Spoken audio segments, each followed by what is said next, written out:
RB channel subscribers அனைவருக்கும் வணக்கம்.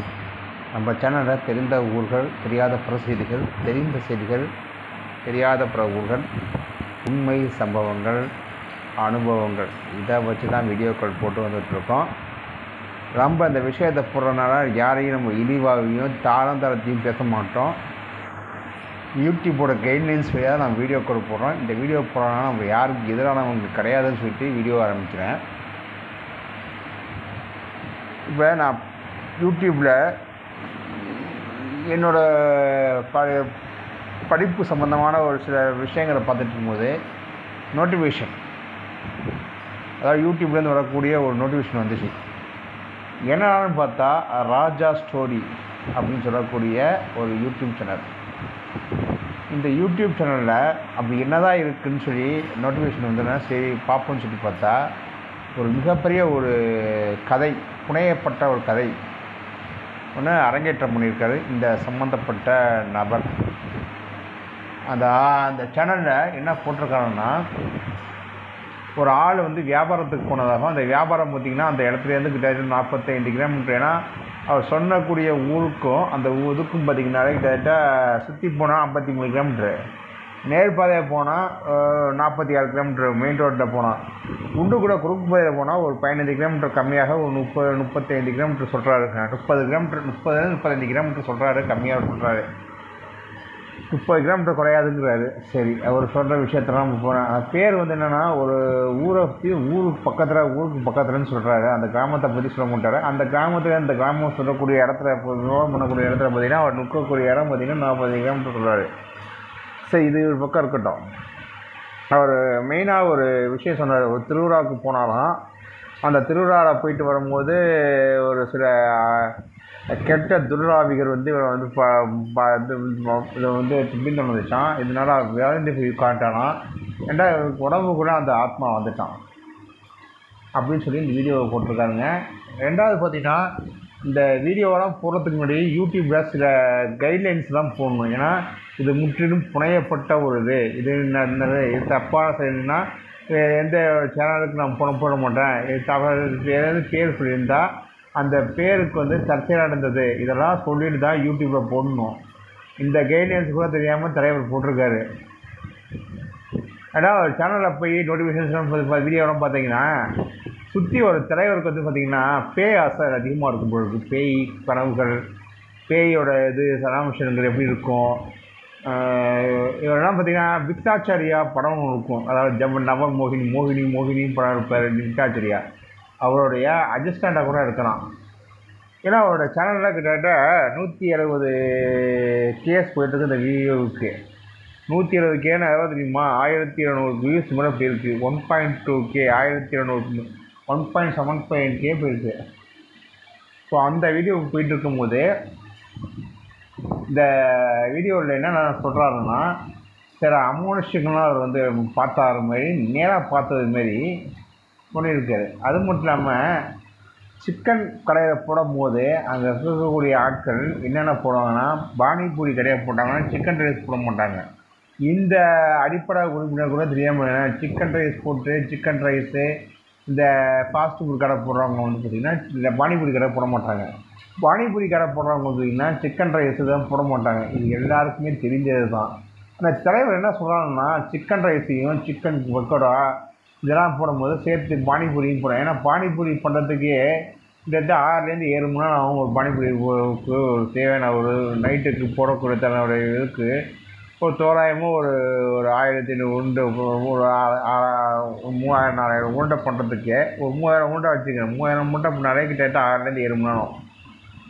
சாயந்தரம் 7 மணிக்கு வியாபாரத்துக்கு போவோம். சாயந்தரம் 6 மணிக்கு வியாபாரத்துக்கு போனால் நைட்டு பார்த்தீங்கன்னா காலையில் 11 மணிக்கு ஆரம்பித்தா தான் சாயந்தரம் 4 மணிக்கு வேலையை முடிச்சுட்டு இதுக்கிட்ட சாப்பாடெல்லாம் வேலையை முடிச்சுட்டு அதுக்கப்புறம் வேலையெல்லாம் முடிச்சுட்டு தூக்கி விழுந்துரை பண்ணிவிட்டு எடுத்து வச்சு கிளம்புறதுக்கு கிட்டத்தட்ட 6 மணி ஆகிடும்.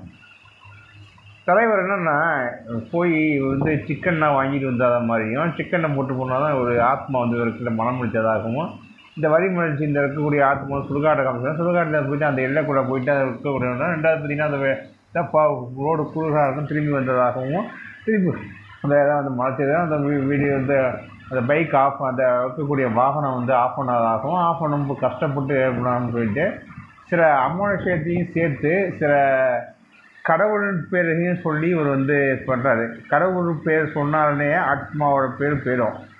ஏன்னா ஆத்மாவோட இது பார்த்திங்கன்னா நல்ல விஷயங்கள் இருக்கக்கூடிய இடத்துல இருக்காது, கெட்ட விஷயங்கள் இருக்கிற இடத்துல இருந்தாங்க. ரெண்டாவது அவருக்கு வந்து என்னன்னா அதோட எண்ண ஓட்டங்கள் அப்படி இருந்தால் தான் ஒரு மனுஷனுக்கு அந்த ஆத்மாவோட நெருக்கம் வருங்கிறது தான் இப்போ எல்லாரும் சொல்லக்கூடியது. ஆனால் ஆத்மா இருக்குங்கிற சில ஆட்களோட தான் என்னோடய வாதங்கள் என்னென்னா ஆத்மாவும் கிடையாது, இந்தமாரி கடவுளும் கிடையாது. ஏன்னா இரண்டுமே காற்றை நம்பி தான் இருக்குது. காற்று அதிகமாக இருந்தால் மட்டும்தான் அங்கே காற்று தன்மை அதிகமாக இருந்தால் தான் நல்லது காற்றா கெட்ட காற்றா அப்படிங்கிறத பார்க்குறோம் அப்படின்னு வச்சு தான் இது வந்து அறிவியல் பூர்வமாக நிரூபிக்கக்கூடியது. ஆனால் தலைவர் என்ன சொல்கிறாருன்னு சொல்கிறத பார்த்துறேன். தலைவர் என்ன சொல்கிறாங்கன்னா இது வந்து ஆத்மாவோட வேலை, ஆத்மா வந்து உள்ளார புந்துட்டு அப்படி இப்படின்னு சொல்லி இந்த காலத்து கம்ப்யூட்டர் யுகத்தில் ஆத்மாவை காமிச்சா நேராக காமிக்கிறோம். சொல்லுவாங்க சில இடத்துல பேய் பிடிச்சிருக்கு, ஆத்மா ஏறி இருக்குது, ஆவி அடிச்சுட்டு அப்படிம்பாங்க. அந்த ஆவி அடிக்கக்கூடிய இடத்துல போய் பார்த்தீங்கன்னா ஒன்றும் இருக்காது. அந்த வாழ்க்கைக்கு அவருடைய சிந்தனைகள் பயந்துருப்பார். பயந்தது மட்டும் இல்லாமல் இவருடைய பயந்து போய் தன்னை என்ன பண்ணுறதுன்னு தெரியாமல் சில விஷயங்கள் பண்ணிட்டு போகிற, அதனால தான் இந்த விஷயங்கள் வெளில வருது. இந்த அடிப்படை வழிபாடுகளும் தெரியாது. ரெண்டாவது இந்த விஷயங்கள்லாம் போடும்போது குழந்தைகள் மக்கள் இதெல்லாம் வந்து போடக்கூடிய இடத்துல கர்ப்பிணி பெண்கள் இதெல்லாம் பார்க்குறதுக்கு கொஞ்சம் தவிர்ங்கன்னு சொல்லி யூடியூப்பில் சில விதிமுறைகள்லாம் இருக்குது. அந்த விதிமுறைகள் ஒரு சேனலில் கடைப்பிடிக்கிறதில்ல. ரெண்டாவது சேனலில் பார்த்திங்கன்னா எல்லாமே அமானுஷ்யத்தை வந்து கூடிய ஒரு இதுதான் போட்டிருக்காரு. அமானுஷ்யங்கிறது பார்த்திங்கன்னா நடக்காத ஒரு விஷயம், தன்னை மீறி ஒரு செயல் நடக்கக்கூடிய இடத்துல தான் அமானுஷ்யம்பாங்க. அது அமானுஷ்யங்கள் வந்து பார்த்திங்கன்னா நல்லவருக்கும் நடக்கும், கெட்டவருக்கும் நடக்கும். இது எல்லாருக்கும் காமனாக இருக்கக்கூடிய இடத்துல எல்லாருக்கும் பொதுவாக வரக்கூடியது தான். ஏன்னா நல்லா வர கெட்ட வராங்க பார்த்துருக்கேன். அப்புறம் மீறி ஒரு செயல் செஞ்சாங்கன்னா அது வந்து அமானுஷ்யம்பாங்க. ஒரு மனிதன் நல்லா பண்ணிகிட்டு இருந்தாங்கன்னா அவர் வந்து சாதாரண ஆட்கள். தன்னை மீறி ஒரு விஷயம் செயல் பண்ணாங்கன்னா அவர் வந்து அமானுஷ்யத்தில் தன்னை மீறி செய்கிறாங்க, தனக்கு என்ன நடந்ததுன்னு தெரியாமல் பண்ணுவாங்க அப்படின்னு சொல்லக்கூடிய ஆட்கள் இருப்பாங்க. அது என்னென்னா தூங்குறதுக்கு சில ஆட்கள் என்ன வெளில போயிட்டு இருந்தாங்கன்னா அதையே படுப்பாங்க, என்ன நடந்துச்சுன்னு தெரியாதும்பாங்க. சில பேர் குரல்லே படுத்து தூங்குவாங்க, என்ன நடந்துச்சுன்னு தெரியாது சார் அப்படிம்பாங்க. ஏன்னா அதெல்லாம் வந்து ஆள் மனதில் அவங்களோட முதல் வந்து பதிஞ்சிருக்கும். ரெண்டாவது பயந்துட்டாங்கன்னா அந்த விஷயத்தில் வந்து ஒரு நடக்காத விஷயத்தில் நடந்தது மாதிரியும் ஒரு இதில் போகும்போது அவர் நினச்சிக்கிட்டே போய்ப்பார், பேய் இருக்குமோ பேய் இருக்குமோ பேய் இருக்குமோ நினச்சிட்டு போனால் தான் அந்த பேய் வந்து ஒரு அமிஷ வைப்ரேஷனில் அந்த கெட்ட காற்று உள்ளே வரும்னு சொல்கிறாங்க. அந்த கெட்ட காற்று உள்ளே வந்துச்சுன்னா ஒரு விதமான ஒரு இறைச்சலோடு வரும்போது பேயோட ஜனமாட்டம் இருக்கிற மாதிரி ஒரு சீனை க்ரியேட் பண்ணுவாங்க கிரகத்தில். இதுதான் நல்லா இது. ரெண்டாவது இவர் வந்து அமானுஷ்யங்கள், அதாவது சுடுகாட்டில் என்ன நடக்குங்கிறத சொல்கிறேன். சுடுகாடு வந்து ருத்ரன் அப்படின்னு சொல்லக்கூடிய ஒரு அழிக்கும் கடவுள் வசிக்கக்கூடிய இடம். அங்கே வந்து ருத்ரன் இருக்கக்கூடிய இடத்துல பார்த்திங்கன்னா எங்கெங்கே இருக்குங்கிறத சுடுகாட்டு காளியமாக இருப்பாங்க. ரெண்டாவது பார்த்திங்கன்னா ருத்ரன் இந்த சிவனுடைய இன்னொரு பாதியை தான் ருத்ரன்பாங்க. இந்த ரெண்டு நபர்கள் அங்கே இருக்கும் போது கெட்ட ஆத்மாக்கள் சுடுகாட்டை விட்டு வெளில போயிடும். இதுதான் நடைமுறை. சுடுகாட்டை தன்னுடைய எல்லைகளில், அதாவது இதுக்குள்ளே என்ன இதுனா பிணங்கரை எரியும் போது எய்த்தாப்புறம் சுடுகாட்டு காளியும் ருத்ரனும் தான் அதை வந்து எரிப்பாங்க. அதில் ஒரு சில சதைப்பண்டத்தை வந்து இந்த சுடுகாட்டு காளியும் ருத்ரன் என்ன பண்ணுவாங்க, தன்னுடைய எல்லையை இருக்கக்கூடிய காற்று வெளியளிக்கக்கூடிய சில ஆத்மாக்கள் வந்து பசியில் இருக்கக்கூடாதுன்னு சொல்லி. ஏன்னா சிவன் வந்து எல்லாருக்கும் படிய இருக்கிறவரோட தான் எல்லாரும் தெரியும். ஏன்னா சிவபுரனுக்கு வந்து ஒரு விஷயம் என்னென்னா வந்து ஒரு படைக்கு கொடுக்கிறவர் வந்து இருக்கக்கூடிய இதில் வந்து பார்த்திங்கன்னா பிரம்மன்பாங்க, காக்கா கடவுள் பார்த்திங்கன்னா விஷ்ணுவாங்க. அந்த கடிக்கக்கூடிய சிவன் வந்து சிவன்பாங்க. அதனால சிவன் சிவன் என்ன பண்ணுவாங்கன்னா தன்னுடைய வேலைகள்லாம் முடிச்சிருச்சு, சாயந்தரம் யார் யார் வந்து கணவராக இருக்காங்க, யார் யார் நல்ல ஆத்மா இருக்காங்க, கெட்ட ஆத்மா இருக்காங்கன்னு சொல்லிட்டு போவாராம். அப்போ யாராவது ஒருத்தர் வந்து ரொம்ப வசதியாக அவருக்கு வந்து மனம் இறங்கி தனக்கு வேண்டியதை வந்து அந்த ஆட்களுக்கு கொடுத்துட்டு போகிறதாக புராணங்கள் சொல்கிறது. ஆனால் புராணங்களை வந்து திருச்சி தான் சொல்கிறாங்க. இதுதான் நடைமுறை. அந்த சுடுகாட்டில் என்னென்ன இருக்குங்கிறத சொல்கிறேன். சுடுகாட்டு காளி இருக்கும், சுடுகாட்டில் இருக்கக்கூடிய அந்த ருத்ரன் இருப்பாங்க. இந்த ரெண்டு பேர் இருக்கும்போது பார்த்திங்கன்னா அங்கே சுடுகாட்டில் இருக்கக்கூடிய பேய்களை வந்து பார்த்திங்கன்னா தனக்கு சுற்றி ஒரு 8 மூலைகள் 8 திசைகளை சுற்றி, அதாவது கிழக்கு மேற்கு வடக்கு தெற்கு வடமேற்கு வடகிழக்கு தென்கிழக்கு தென்மேற்கு இந்த திசையில் சுற்றி 4 பக்கத்துலேயும் அந்த எல்லைகள் இருக்கும். அந்த எல்லைக்குள்ளே போகாது. அதுதான் ஆத்மா. இது தெரிஞ்சுக்கணும். 2வது, பிணம் எரியப்படக்கூடிய இடத்துல எரிக்கும் போது அவங்களுடைய நன்மை தீமைகளை வச்சு தான் அந்த உடல் அங்கே எரியறதா வேணாமா தான் முடிவு பண்ணணும். ஏன்னா ஒரு சுடுகாட்டில் போய் யார் வேணால் என்ன குடத்தை எரிக்கக்கூடிய இடம் பார்த்திங்கன்னா அந்த மயனம் தான். அது எல்லாருக்குமே தெரிஞ்ச விஷயந்தான். சுடுகாடு, இடுகாடு ரெண்டும் பார்த்திங்கன்னா புதைகாடு எல்லாமே ஒரே திராவணம். சுடுகாடு, இடுகாடு ரெண்டுமே ஒன்றா. சுடுகாடுங்கிறது பணத்தை வச்சு எரிக்கிற இடம் சுடுகாடாம், பணத்தை வச்சு புதைக்கிற இடம் இடுகாடு. இது எல்லாருக்குமே தெரிஞ்ச விஷயந்தான். ஆனால் எல்லோரும் போய் பண்ணக்கூடிய இடத்துல இப்போ சுடுகாட்டில் போய் வைப்பாங்க பணத்தை. அதுக்கு அடுத்தது பார்த்திங்கன்னா பிணங்கள் எரிக்கக்கூடிய இடத்துலையும் வைப்பாங்க. அந்த எரிக்கக்கூடிய இடத்துலையோ புதைக்கக்கூடிய இடத்துலையோ அந்த யாராக இருந்தால் புதைச்சிக்கு வந்ததுக்கப்புறமா அந்த நன்மை தீமைகள் அவருடைய நன்மைகள் தீமைகளை வச்சு இவருடைய உடல் அங்கே இருக்கணுமா வேணாமாக முடிவு பண்ணக்கூடிய இடத்துல யார் இருப்பாங்கன்னா சுடுகாட்டு காடியும் அந்த காடியினுடைய அவதாரமாக இருக்கக்கூடிய சுடுகாட்டு காடிம்பாங்க. அவங்களும் அந்த சுடுகாட்டை காப்பாற்றக்கூடிய தெய்வமாக இருக்கக்கூடிய ருத்ரன் இவனுடைய மத அவதாரம், இவனை தான் அழிக்கக்கூடிய தெய்வம். இந்த 2 நபர்களை தான் முடிவு பண்ணுவாங்க அந்த பிணம் அங்கே இருக்கணுமா வேணாமா முடிவு பண்ணுவாங்க. இது எத்தனை பேர் தெரியுங்கிறது தெரியலை. இதெல்லாமே நானும் பெரிய ஆளுக்கு ஆராய்ச்சியாக பண்ணிக்கல. எனக்கு தெரிஞ்சக்கூடிய ஒரு சில தொகுப்புலேருந்து படித்தது. ஏன்னா தொகுப்புகள் யாரும் என்ன பண்ணினா எனக்கு தெரிஞ்ச தொகுப்புல நான் படித்தது என்னென்னா அந்த பிணத்தை அங்கே இருக்கணுமா வேணாமா முடிவு பண்ணக்கூடிய இடத்துல அந்த சுடுகாட்டு காடியும் சுடுகாட்டில் இருக்கக்கூடிய அந்த ருத்ரனும் முடிவு பண்ணுவாங்கன்னு சொல்லுவாங்க. ஒரு பிணம் எரிஞ்சிக்கிட்டு இருக்கோ அந்த பிணத்தை புழைச்சி வந்தாலும் அந்த சுடுகாட்டு காடியும் சுடுகாட்டில் இருக்கக்கூடிய அந்த ருத்ரன் என்ன பண்ணுவாங்கன்னா தன்னுடைய எல்லைகளில் இருக்கக்கூடிய இதில் எத்தனை பேர் அந்த நல்லது பண்ணியிருக்காங்க, எத்தனை பேர் கெட்டது பண்ணுங்க தகவல்கள் இருக்குமா அவங்கள்ட்ட அதை வச்சு அந்த இருக்கக்கூடிய ஆள் உண்மையான பொய்யான இருக்கக்கூடிய உண்மையாக இருக்கானா பொய்யாக இருக்கானான்னு சொல்லிட்டு அவருடைய உடல்களை அங்கங்கே தூக்கி போட்டுருவாங்க. தூக்கி போடும்போது இந்தமாரி சில எல்லைக்கு வெயிலை விடும்போது சில அந்த இருக்கக்கூடிய தூர ஆவிகள் என்ன பண்ணுவாங்க, சுடுகாட்டை இருக்கக்கூடிய தேய்கள் பிணங்கள்லாம் என்ன பண்ணுவாங்கன்னா தனக்கு தெளியதை பிச்சு திணிச்சு அங்கங்கே அது உருவுப்புகளை போட்டு வச்சுருக்கோம். அதனால தான் என்ன சொல்லுவாங்கன்னா அந்த பிணம் எழுந்திட்டு இருக்கும்போது தன்னுடைய இதை பண்ணிச்சுட்டு அங்கே இருக்கக்கூடிய இதை பிணம் ஏஞ்சி நடந்து வந்துச்சு அதை நாங்கள் பார்த்தோன்னு சொல்லுவாங்க. ஆனால் என்ன நடக்குங்கிறதுனா அங்கே என்ன பண்ணுவாங்க அந்த ருத்ரனும் காடியும் அந்த பிணத்தை தூக்கி போடுவாங்க. தூக்கி போடும்போது அந்த பிணம் எல்லைக்குள்ளே இருந்துச்சுன்னா ஒன்றும் பண்ணாத திருப்பி அந்த பிணம் திருப்பி அங்கே போய் நல்லவராக கெட்டவராக யாராக இருந்தாலும் தூக்கி போடுவாங்க. நல்லவராக கெட்டவராக அந்த பிணம் கூட வச்சுட்டு இறஞ்சாலும் அந்த பிணத்தை தூக்கி போடுவாங்க. நல்லவராக இருக்கக்கூடிய ஆத்மா இறந்து போனதுன்னா அந்த பிணம் அந்த எல்லைக்குள்ளேயே விழுந்துடும். அப்போ அந்த சுடுகாட்டில் இருக்கக்கூடிய அந்த காளியும் ருத்ரனும் என்ன பண்ணுவாங்க மீண்டும் அந்த பிணத்தை கொண்டாந்து வச்சு எரிக்கிறதாக ஒரு ஐதீகம் இருக்குது. இது இந்து மத கோட்பாடு. கிறிஸ்டியன் கிறிஸ்துவம் மற்றும் இது முஸ்லீம் சமுதாயம் இருக்கக்கூடிய இடத்துல என்ன சொல்கிறாங்கன்னா இவங்க நல்லா செயல்படக்கூடிய ஆள் அதனாலே அந்த இதில் இருக்குன்னு சொல்லி அந்தந்த மதத்தில் இருக்கிறாங்க. ஆனால் இந்து மத கோட்பாடு படி என்ன சொல்கிறாங்கன்னா நல்லவருடைய ஆத்மா மீண்டும் இந்த பிணம் இறக்கிறதோ அந்த சுடுகாட்டில் இருக்கக்கூடிய இடத்துல மீண்டும் போயிருந்துச்சுன்னா அவருக்கு எந்த பிரச்சனையும் இல்லை.